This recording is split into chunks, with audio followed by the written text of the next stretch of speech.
In our modern society, death is something that seems no longer acceptable. We have marginalized death, made it something bad, not socially acceptable anymore. As long as we are not personally confronted with it, we pretend that death does not exist. And when we meet death in our own illness or in the passing away of a loved one, we react either with displacement or with resistance. We don't want death. We refuse to accept it. Over the last centuries, we have evolved from people who respected death, who accepted it as something natural in our lives, who knew that dying and being born are part of life, and who knew how to integrate this knowledge into their daily lives. Into people who believe that they are stronger than death, that they can defeat it. What arrogance and what blindness. In systemic constellations, we often experience the magnitude of death, of this power that exists, no matter if we deny or accept it. And we also experience that death is no longer threatening from the moment we accept its existence.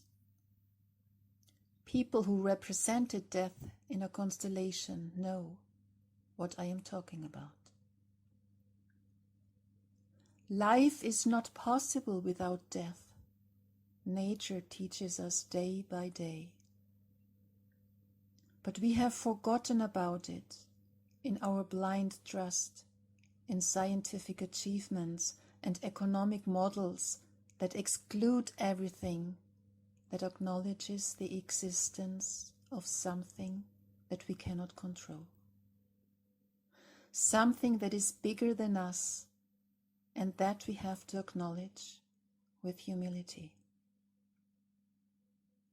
COVID-19 forces us to look in the mirror and question the general and our own personal relationship with death. Strangely enough, it seems to me that the more we fear death, the more we want to push it away, the less confidence we have in life. It may sound paradoxical, but this virus, whose main target is the lungs, is now forcing us to take a break, to take a deep breath. Are we seeing and taking this opportunity? Or are we just moving our hectic activity from the real to the virtual world by feverishly looking for new information, frenetically sharing it, whether verified or fake, with others?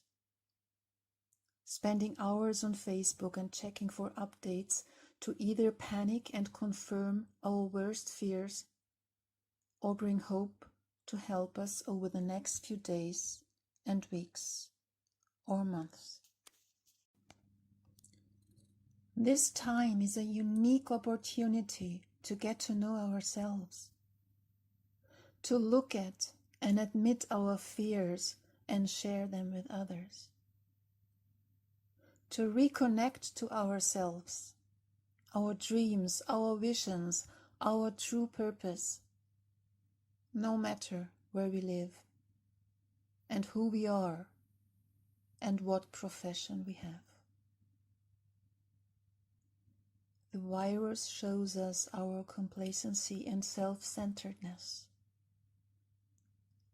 We live in the belief that it doesn't matter what we do, that it is enough if we only choose for ourselves. And suddenly we become aware that our decision about how we deal with the situation could decide another person's life or death. Viktor Frankl said, "It is not us asking life why, but it is life that asks us, what do you do with the situation you are in?" What if our common answer was, we make something good out of it?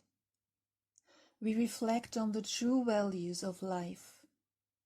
We recognize that renunciation doesn't have to be a negative thing, but could be a huge opportunity to understand what is really important in life, what we really need to be happy, and what brings us back to our true human existence. Liberated from being automatically controlled masses that stuff themselves with things to fill their inner emptiness and unhappiness. What if we were ready to respect again life and death as something bigger than us?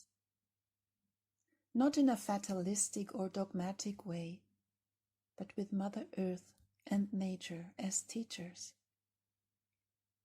What if we not only accepted that the old must go for something new to emerge, but finally understood that the old must be respected and acknowledged? Because without the old leaving, the new would not be possible. The many deaths in the recent weeks deserve our deep respect, not our pity.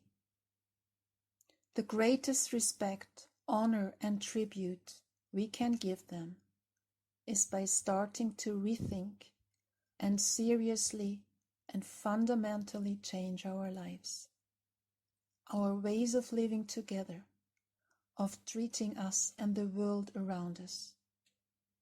Only then does their death make sense. If we continue as before, their death and sacrifice will have been in vain. The only bigger force we have to bow to is death. Everything else lies in our hands and in our power. I wish you all the best in the spirit of love and reconciliation.